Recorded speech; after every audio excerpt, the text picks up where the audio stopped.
রেস্টুরেন্টে এসে দেখা হয়ে যায় স্কুল জীবনের বন্ধু নিখিলেশের সাথে। আমাকে দেখতে পেয়ে এক গাল হেসে আমার দিকে তাকিয়ে নিখিলেশ বলে উঠল, আরে অতীন, কি সৌভাগ্য আমার! অনেকদিন পর তোর সাথে দেখা। আমি তো ভাবতেই পারছি না।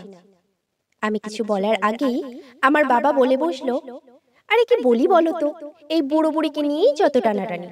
আজ আমাদের 40তম বিবাহ বার্ষিকী। আমার বৌমার ইচ্ছে হয়েছে আজ আমাদের নিয়ে ওই যে কি বলে ক্যান্ডেল লাইট ডিনার, ওটাই করাবে। সেই জন্যই টানতে টানতে নিয়ে এলো এত দূরে। তুমি বলো তো, সেই বয়স কি আছে আমাদের? আপনার বৌমা তো ঠিকই করেছেন, তাই তো আপনজনদের নিয়ে চলে এসেছে আমার আপনজনে। নিখিলেশের এমন কথা শুনে থমকে যায়, তারপর জিজ্ঞাসা করি, তোর আপনজন মানে? হ্যাঁ, এটা তো আমারই রেস্টুরেন্ট, আমি নাম দিয়েছি আপনজন। তোর নিজের রেস্টুরেন্ট? তুই তো ভালো জব করতিস না? সে তো কবেই ছেড়ে দিয়েছি। আসলে আমার অনেক দিনের ইচ্ছে ছিল একটা রেস্টুরেন্ট খোলার, তাই চাকরি ছেড়ে দিলাম।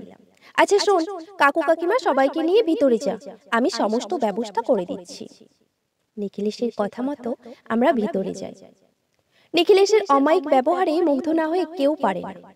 নিখিলেশকে দেখে স্কুল জীবনের কত কথাই মনে পড়ে গেল। আমরা ভালো বন্ধু ছিলাম স্কুলে।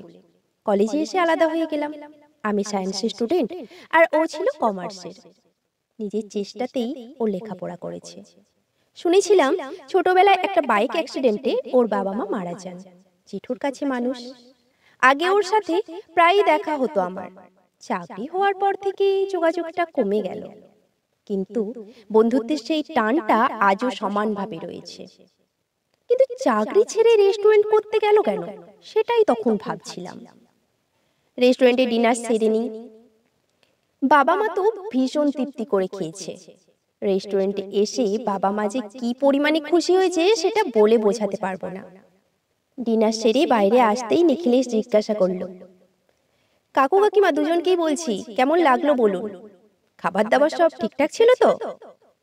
মা সঙ্গে সঙ্গেই বলে উঠল, খুব তৃপ্তি করে খেলাম বাবা, সবই তো আমার বৌমার জন্য।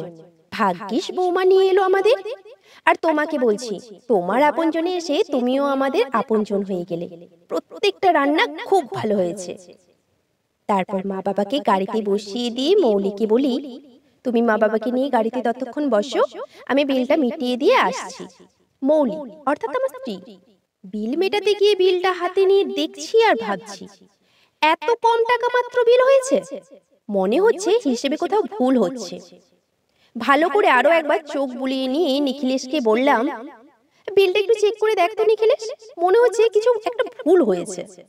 নিখিলেশ বিলটা দেখে বলল, না না, ঠিকই তো আছে। এত কম টাকা তা বলে?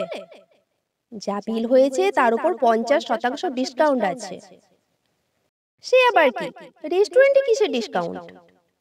আরে, আমার আপনজনে আপনজনদের উপর একটা ছাড় থাকে। এটা ভাবিস না তুই আমার বন্ধু বলেই ডিসকাউন্টটা দিয়েছি। আমাদের সব থেকে আপনজন তো আমাদের বাবা মা। আমার রেস্টুরেন্টে যারা বয়স্ক বাবা মাকে সঙ্গে নিয়ে লাঞ্চ বা ডিনারে আসেন, তাদের জন্যই এই ছাড়টা। দেখবি, বেশিরভাগ মানুষজন রেস্টুরেন্টে আসেন হাজব্যান্ড ওয়াইফ কিংবা হাজব্যান্ড ওয়াইফ বাচ্চা নিয়ে।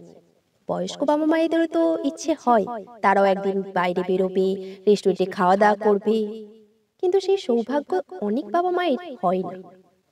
বাবা মাকে নিয়েও তো একদিন বেরোনো যেতেই পারে, তাই না? জানিস তো অতীন, আমার বাবা মা নেই। ছোটবেলায় বাবা মাকে হারিয়েছি, তাদের জন্য তো কিছুই করতে পারিনি।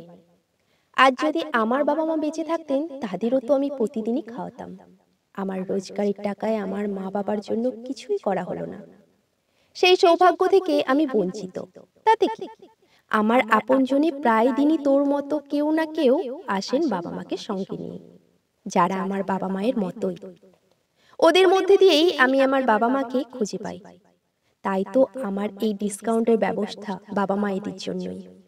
চাকরি ছেড়ে দিয়ে রেস্টুরেন্ট করেছি এই কারণে, জীবনের এইটুকু পরম পাওয়া যেন সারা জীবন পেতে পারি আমার আপনজনদের থেকে। নিখিলেশের কথাগুলো মন্ত্রমুগ্ধের মতো শুনতে থাকি।